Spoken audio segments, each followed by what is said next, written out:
pastor querido, abençoado, já de longa data. Uma alegria poder receber ele no núcleo de pastores.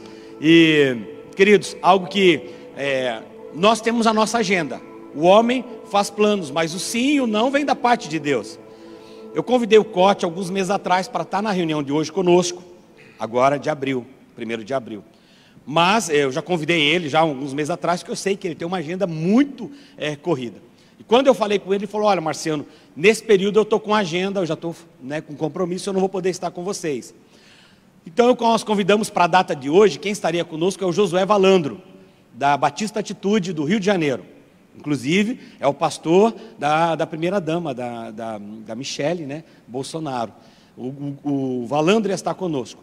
Devido a essa questão toda, que nós tivemos aí cancelamentos de cultos, agendas e voos, eu mudei a agenda com o Valandro para junho. Ele vai estar conosco na primeira semana de junho, o pastor Josué Valandro, ministrando aqui na reunião do Núcleo de Pastores. E ficamos pensando como vamos fazer a reunião online, que forma iríamos fazer. Lembrei, bom, se também mudou a agenda de todo mundo, deve ter mudado a agenda do Cote também. Aí liguei para ele e falei: amigão, como é que você está? Eu estou na quarentena.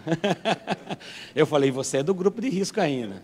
Apesar do homem estar fininho, saradinho aqui, tá bonito, Brinquei com ele, porque os cabelos brancos dele enganam, Eu falei: você é do grupo de risco, brincando. Ele falou: não, eu estou em casa, tal. Eu falei: você poderia estar conosco na reunião do núcleo de pastores, trazer uma palavra abençoada à vida dos pastores que estão nos assistindo neste momento? Aí ele falou: claro, irmão, vou estar com você. Amigo, quero te agradecer a Deus pela sua vida, pela voz profética que você tem sido nessa nação. É impossível você viajar no Brasil e falar: não, eu sou de Curitiba. Ah, eu conheço alguém lá de Curitiba. Quem? Ah, o Cote. Fala: não, o Cote não é de Curitiba, ele é de Tamandaré. Estou brincando. O Cote é uma referência para nós, é uma voz nessa nação, uma voz profética. No último Descende, agora no Descende que nós tivemos no Brasil, ele estava em Brasília, o presidente Bolsonaro esteve lá, eu vi que você orou por ele, ali, abençoou a vida do nosso presidente pessoalmente, e glória a Deus pela sua vida, pela voz profética que você tem sido nessa nação. Somos, provavelmente muitos que estão assistindo aqui já foram abençoados pela sua vida, pela sua palavra. Um abraço a Raquel também, a sua esposa queridíssima, abençoada, e fica à vontade, querido. Deus abençoe. Obrigado, pastor Não vou lhe Marciano. abraçar, porque nós estamos mantendo temos que ainda manter a distância, recomendada, mas sinta aí abraçado, sinta você Obrigado. também que está em casa. Um abraço virtual para você. Deus abençoe. Bom dia. Glória a Deus. Queridos, bom dia para todos. É um prazer enorme poder estar aqui com vocês. E quero primeiramente expressar meu profundo respeito a todos os pastores. Só Deus sabe o preço que cada um de vocês tem pago, no sentido de atender toda essa demanda de cuidar de vidas, pastorear almas. Então quero expressar a cada um de vocês o meu respeito, o meu carinho, e agradecer por essa oportunidade de poder, nessa manhã, partir o pão contigo, Vamos, então, colocar esse tempo, mais uma vez, diante do Senhor, que Ele realmente tenha misericórdia e nos abençoe. Pai, muito obrigado pela sua presença aqui conosco. Nós te invocamos sobre este lugar e sobre a vida de cada pessoa que está nos assistindo agora, que realmente sua graça alcance cada um dos nossos corações, tudo aquilo que o Senhor tem preparado para esse tempo, que realmente se cumpra. Nós queremos dizer sim e amém para toda a sua vontade, Senhor, e também levantamos um clamor, unimos os nossos corações como pastores dessa cidade, pastores desse estado, pastores dessa nação, unimos a nossa voz, queremos abençoar todos aqueles que nesse momento estão acamados, doentes, Senhor, que o Senhor afofe a cama dessas pessoas.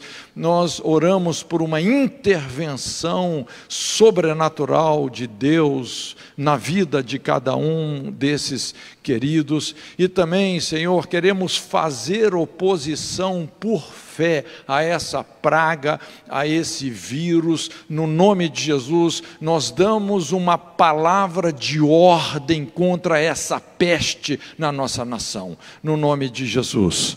Senhor, e nesse momento que vamos compartilhar a sua palavra, que haja abundante graça, que o Senhor nos dê boca e sabedoria, no nome de Jesus. Amém e amém. Queridos, eu gostaria de ser bem objetivo. Eu tenho dito que nesses dias, literalmente, Deus deu uma gravata no mundo para ter uma conversa bem ao pé do ouvido. Eu creio que esse é um tempo que Deus quer falar de perto com cada um de nós. Esse é um tempo que Deus está chamando muitas pessoas à salvação. Obviamente que cada pessoa está num momento diferente, numa fase diferente, num kairós diferente, mas eu acredito que esse tempo é um tempo de reclinarmos a nossa cabeça no peito de Jesus, ouvir as batidas do seu coração, aquilo que Ele quer falar intimamente com cada um de nós. Tem um texto na Bíblia que fala assim: essa é a vitória que vence o mundo, a vossa fé. Essa é a vitória que vence o mundo, a nossa fé. E o que eu gostaria de compartilhar com você é algo muito prático sobre a dinâmica da nossa fé. Esse tempo também, essa crise toda, eu entendo que Deus está nos chamando para um sabá, para um tempo de descanso, um tempo de adoração, um tempo onde nós vamos experimentar uma renovação da nossa vida devocional. Então é sobre isso que eu quero compartilhar contigo. Eu gosto muito daquela parábola que Jesus nos contou, a famosa parábola do semeador. É uma parábola muito rica, muito ampla, fala ali de um semeador que sai semeando em diferentes tipos de solo. O primeiro solo que a semente caiu foi à beira do caminho. Isso significa um coração endurecido, pisado, machucado, e realmente quando a palavra de Deus é colocada num solo endurecido, num coração endurecido, um solo inapropriado, ela se torna comida de aves. Nós seremos roubados, teremos as verdades de Deus roubadas das nossas vidas. Também ali fala sobre um outro solo que foi um terreno pedregoso. E Jesus explica que realmente são aquelas pessoas que se escandalizam com o sofrimento, o solo pedregoso, a semente não consegue germinar, produzindo raízes profundas, e quando vem o calor do sol, quando vem o calor das aflições, das perseguições, das dificuldades, as pessoas se escandalizam com o sofrimento, e realmente aquilo que a palavra de Deus poderia fazer em nós é abortado. Também fala sobre um outro solo, que a semente que foi semeada entre os espinheiros.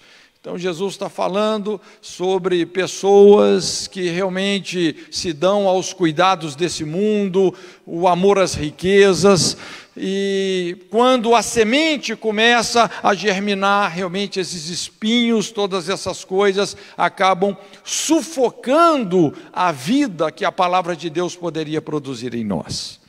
Mas o ponto que eu quero conversar com você não é nenhum desses solos. Eu quero falar sobre a semente que caiu em terra boa, porque eu acredito que você, meu querido, você é terra boa.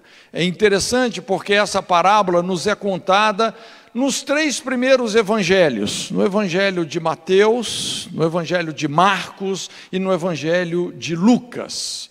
Então, no evangelho de Mateus, a Bíblia fala o seguinte: mas o que foi semeado em boa terra é o que ouve e compreende a palavra e dá fruto, e um produz 100, outro 60 e outro 30 por um.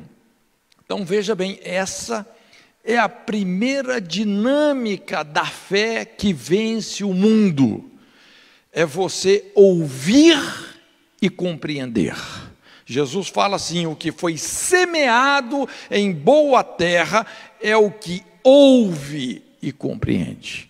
Na verdade, tudo na Bíblia começa com relacionamento, com ouvir. Deus é um Deus essencialmente relacional. Se tem um sentido que nós precisamos realmente de desenvolver, é a nossa audição. Jesus disse: as minhas ovelhas ouvem a minha voz. E mais do que nunca, esse é um tempo de nós alinharmos os nossos ouvidos com a voz de Deus. Mas ouvir só não é suficiente.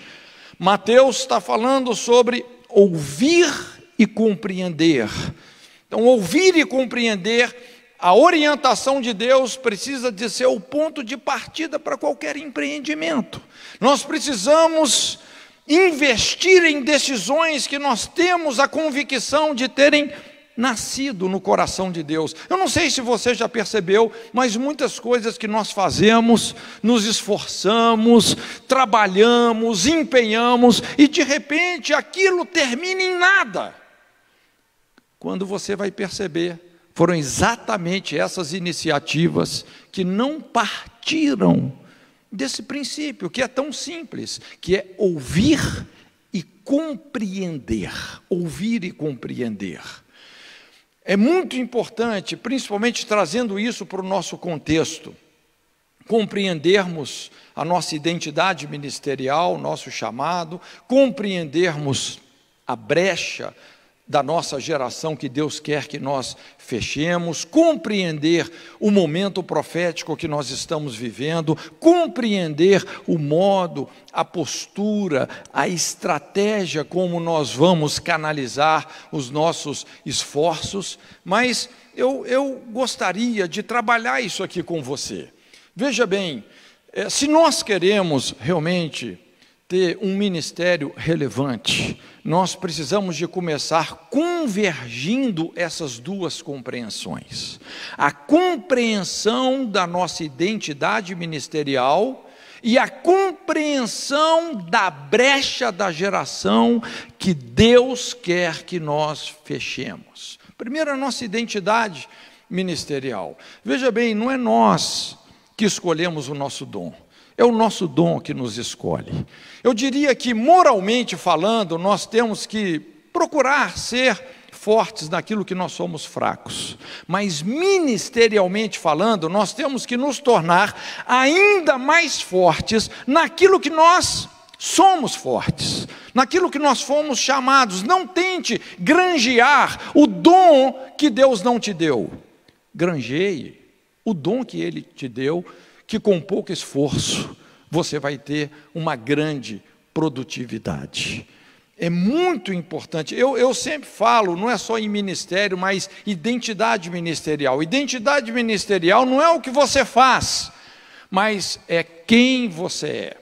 Quando ali em Efésios, por exemplo, a Bíblia fala sobre os 5 dons, apóstolos, mestres, profetas, pastores, evangelistas. É interessante, né? As pessoas têm diversos dons. A Bíblia fala sobre uma diversidade de dons, uma diversidade de operações, uma diversidade de ministérios, mas é o mesmo Deus que opera tudo em todos. É muito importante nós entendermos qual é o nosso perfil motivacional nesse sentido. Eu não sei, por exemplo, quantos já viram uma pessoa que tem um perfil ministerial, profético, pastoreando uma igreja. Normalmente os pastores, os profetas, principalmente se não é uma pessoa muito lapidada, já tratada por Deus, o profeta é aquela pessoa mais direta, preto no branco, que fala na lata. Quer dizer, cada pregação dele você só vê pelo de ovelha subindo. Puf, puf. Se não tiver um pastor de verdade ali, daqui a pouco essa igreja racha. Mas esse cara fez um seminário, e quando ele saiu do seminário, ainda que ele tenha uma índole motivacional profética, ele saiu dali condenado a ser um pastor. E de repente, ele está se vendo no exercício de um ministério, de uma identidade que não é a identidade dele. Isso é só um exemplo, mas é muito importante você achar qual é a sua identidade vocacional. Segunda coisa é você achar qual é a brecha da geração. Quando a Bíblia fala sobre a brecha é um lugar sobrenatural onde Deus quer nos achar. Busquei alguém que estivesse na brecha, para que eu não destruísse. Então a brecha é esse lugar, é essas áreas onde pessoas estão sendo destruídas, onde as pessoas têm muitas perguntas, poucas respostas, onde muita gente está sofrendo. É muito importante nós entendermos qual é a brecha da geração onde Deus quer nos achar. Assim, um dos ministérios que eu desenvolvi bastante é como escritor. Cada livro que eu escrevo, eu procuro intencionalmente entrar numa brecha da nossa geração. Essa geração tem inúmeras brechas, inúmeros fatores que têm feito com que tanta gente se perca, tanta gente seja destruída.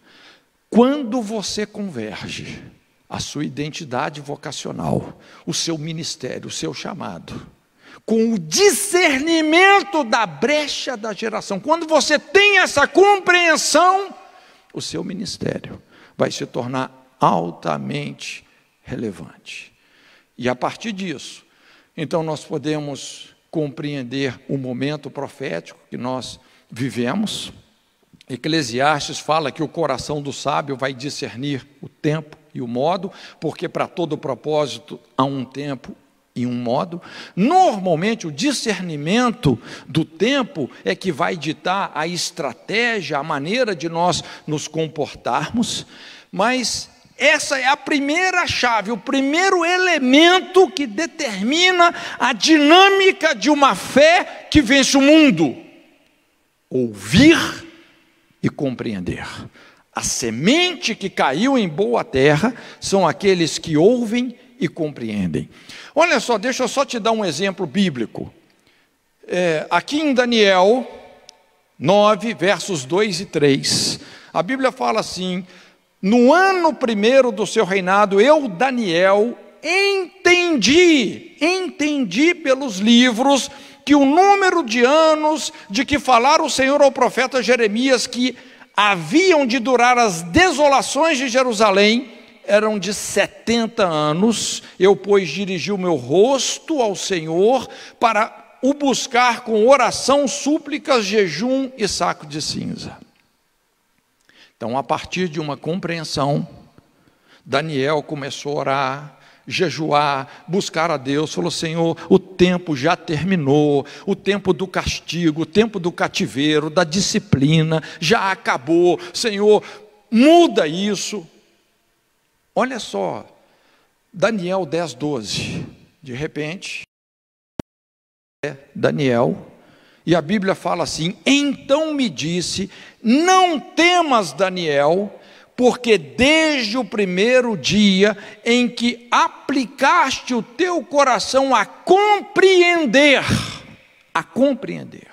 ouvir e compreender, e a humilhar-te perante o teu Deus, são ouvidas as tuas palavras, e por causa das tuas palavras eu vim. Daniel simplesmente mudou o rumo da história humana quando ele entendeu pelos livros que já era tempo de acabar as assolações de Jerusalém. Ele tirou toda uma geração do cativeiro, porque ele ouviu e compreendeu a palavra de Deus para o seu tempo, para os seus dias. Ouvir e compreender. Segundo ponto, lá no Evangelho de Marcos, Jesus fala assim: aqueles outros que foram semeados em boa terra são os que ouvem a palavra e a recebem, e dão fruto a 30, a 60 e a 100 por um. Veja bem que Mateus falou sobre ouvir e compreender a palavra, essa é a boa terra, mas agora Marcos está falando sobre ouvir e receber a palavra. Fé é você concordar com a palavra de Deus, obviamente discordando das mentiras de Satanás. Fé é você agir à altura do que Deus falou especificamente com você. Isso é fé, é você agir à altura do que Deus falou, do que você de fato acredita. A parábola do grão de mostarda nos ensina isso de uma maneira muito clara. Porque quando Jesus tenta ilustrar essa dinâmica, ele usa essa figura do grão de mostarda, que é uma semente literalmente microscópica. E muitas vezes a nossa fé, ela é microscópica, é como aquele farelinho, a semente do grão de mostarda. Mas a questão que está em jogo aqui não é o tamanho da sua fé, é isso que Jesus está dizendo, não é o tamanho da sua fé, mas é o fato de você exercitá-la. Mesmo que a sua fé seja do tamanho de um grão de mostarda, se você disser a este monte, sai daqui, lança-te acolá, sucederá, tal sucederá. A questão não é o tamanho da fé, é a coragem de você exercitá-la. É interessante, você não vê normalmente Jesus orando por enfermos. Não estou dizendo que a gente não tenha que orar pelos enfermos, mas normalmente Jesus dava uma ordem. Ele agia à altura daquilo que ele ouviu do Pai. Ele não chegava, Senhor, cura esse enfermo. Não, levanta-te e anda. Ele dava uma ordem. Isso é fé, é o exercício da fé. E é isso que nós temos que fazer com essa praga. Nós estamos dando uma ordem a esse vírus: retira-te dessa nação, no nome de Jesus. Então a fé é a principal obra que Deus espera de nós. Eu costumo dizer que Deus ouve a oração, mas Ele responde à fé.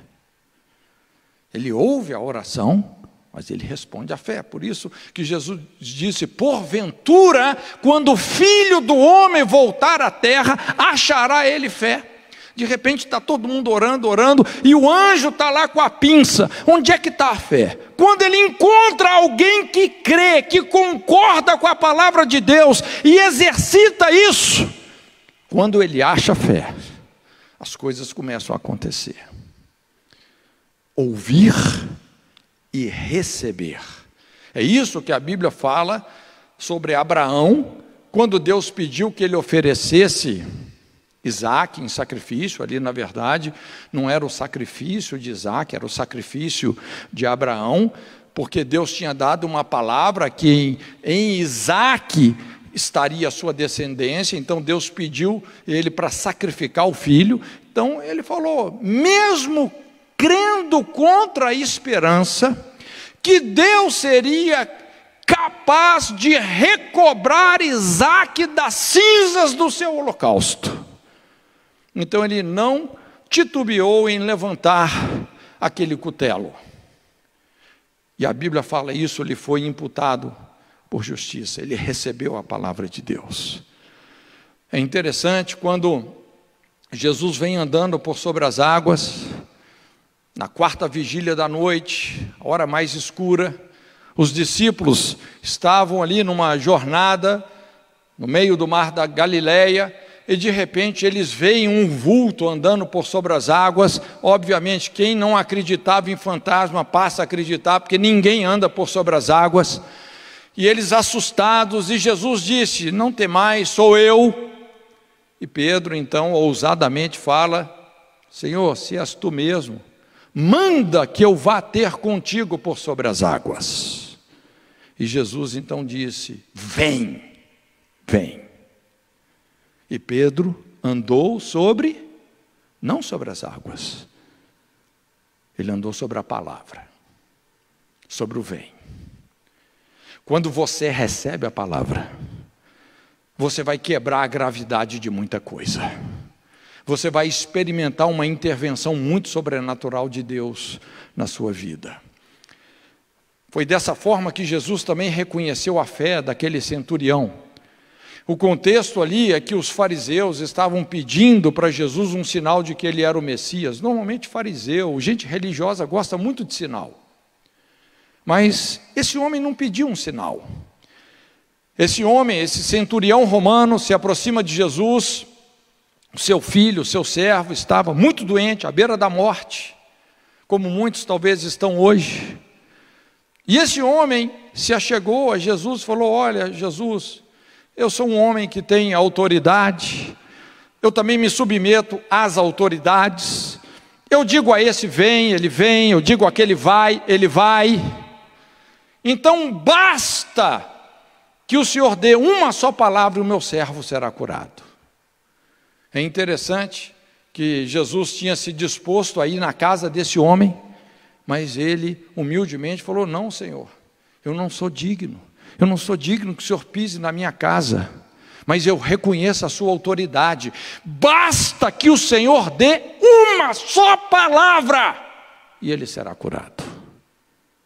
E Jesus disse: não achei tamanha fé, nem mesmo em Israel. Um homem que recebeu a palavra, e desde aquela hora, o seu servo, o seu filho, foi sobrenaturalmente curado. Ouvir e receber. A semente que caiu em boa terra são aqueles que ouvem e recebem a palavra. E aqui, para finalizar, Evangelho de Lucas, a Bíblia fala assim, Lucas 8,15, e aqui caiu em boa terra, esses são os que, ouvindo a palavra, a conservam num coração honesto e bom, e dão fruto com perseverança. Dão fruto com perseverança. Então, a semente que caiu em boa terra são aqueles que ouvem e conservam. Veja bem que Mateus fala sobre ouvir e compreender, Marcos fala sobre ouvir e receber, mas Lucas fala sobre ouvir e conservar. Conservar. Lá em Hebreus, a Bíblia nos explica que nós alcançamos as promessas de Deus, não é só pela fé, mas também pela paciência, porque necessitais de paciência, de perseverança, para que depois de haverdes feito a vontade de Deus, alcanceis a promessa. É muito importante você entender a dinâmica do princípio da promessa, porque quando Deus nos dá uma promessa, na verdade, o que está acontecendo? Ele está nos encorajando a passar por um processo, por uma disciplina difícil, que nós não estaríamos dispostos a passar, se não fosse pelo encorajamento da promessa.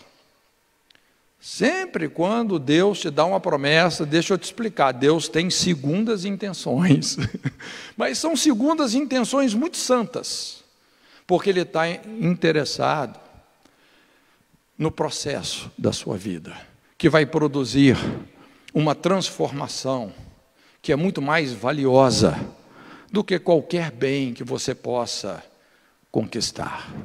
Na verdade, o processo vai te preparar para você receber o que Deus está te dando. Essa é a realidade. O propósito de Deus é construir confiabilidade, caráter, uma história. É interessante que quando a gente fala sobre produzir frutos com perseverança, isso é resultado de uma história de integridade, de superação, de resiliência, de sofrimento, talento, coragem, abnegação. A influência em liderança sempre se baseia na história daquela pessoa. Uma história cheia de significado. A história de como uma pessoa lidou com as crises. Quando a gente estuda, por exemplo, sobre a vida de Davi, onde Davi chegou, como ele chegou na plenitude do propósito de Deus. Lógico, você não pode ter um ministério se você não tiver uma história, onde você venceu um Golias e outros gigantes que ninguém conseguia vencer. A partir do momento que você mata aquele gigante que ninguém matava, você pode se tornar o rei dessas pessoas. Você tem uma história. Às vezes você começa pastoreando no deserto, mata o leão, mata o urso, você entende a dinâmica do anonimato, você depois vence a guerra degolando Golias, o Golias que ninguém podia vencer, depois continua sendo perseguido por uma liderança doentia, se desviando das lanças de Saul, sem se rebelar, e depois que você construir uma história assim, as pessoas vão acreditar em você. Quando a gente olha aquela situação de Jesus com um gadareno, Jesus simplesmente curou o problema que ninguém conseguia curar. A sua liderança começa na sua história. Deus só pode construir o líder que nós seremos através da história que nós estamos escrevendo. Que tipo de história você está escrevendo? Como é que você está conservando a palavra de Deus na sua vida? Quando a gente pega o exemplo de José, José teve uma visão, ele teve uma palavra de Deus, um sonho. Ele viu a sua família toda se curvando diante dele. Mas a liderança de José começou após 12 anos de masmorra, o famoso seminário da masmorra.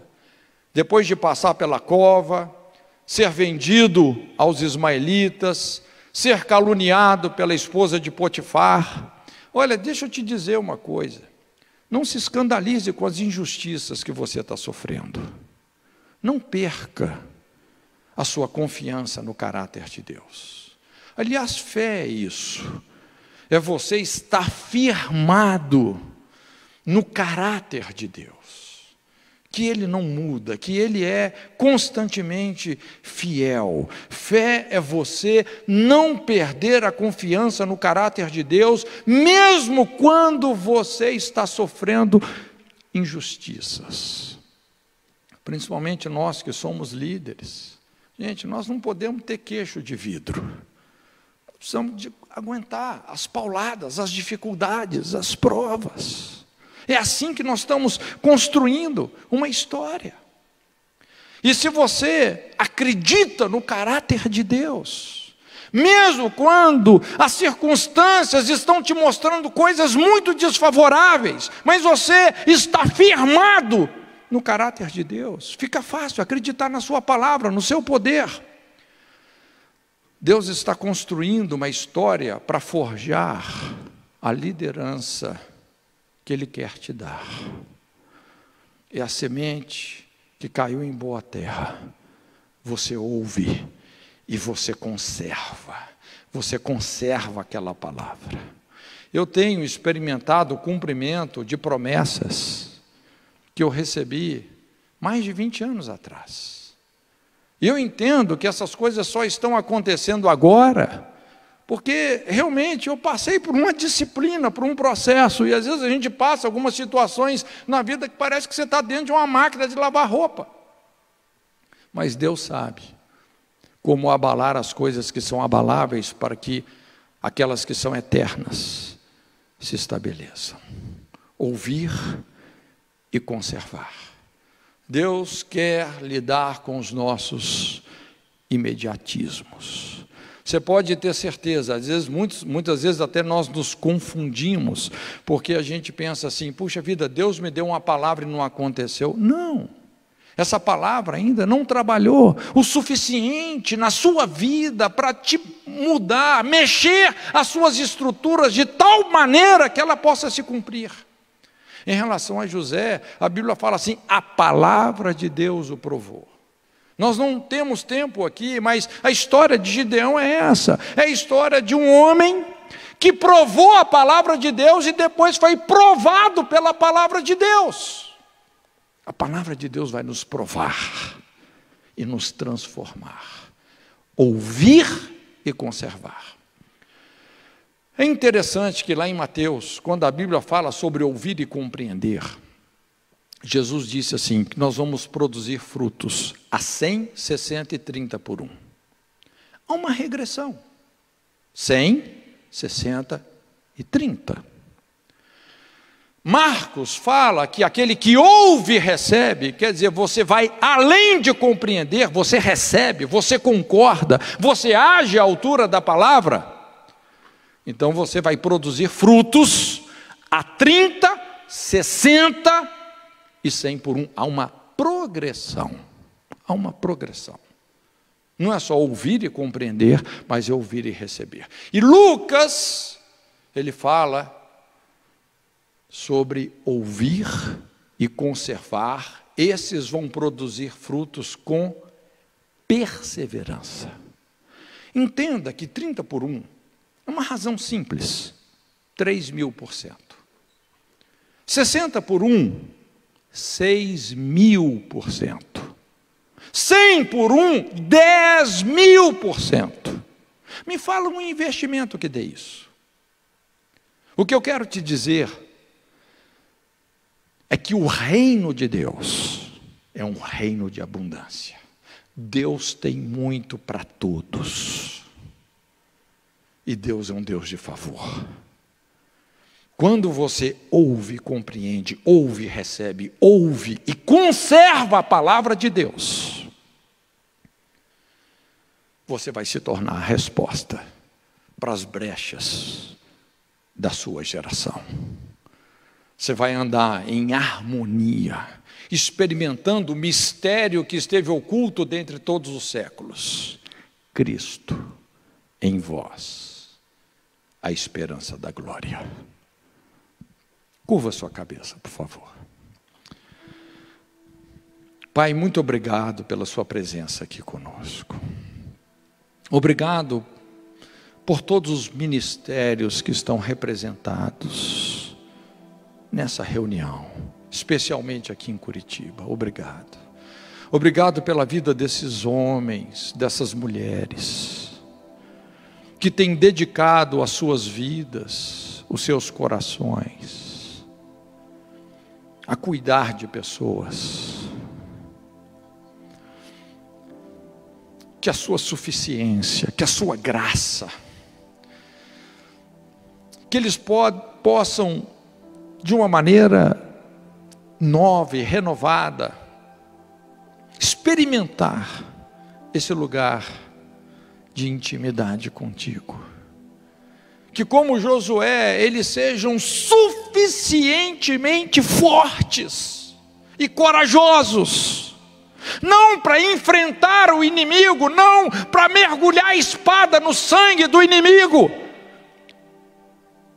mas para ter uma vida diária de meditar na sua palavra, de te obedecer, porque um contigo é maioria, dois é covardia. Levanta esses homens do altar, mulheres do altar, aqueles que buscam diligentemente a face do Deus vivo, principalmente nesses dias, pessoas que vão manifestar a fé que vence o mundo, no nome de Jesus. Deus te abençoe.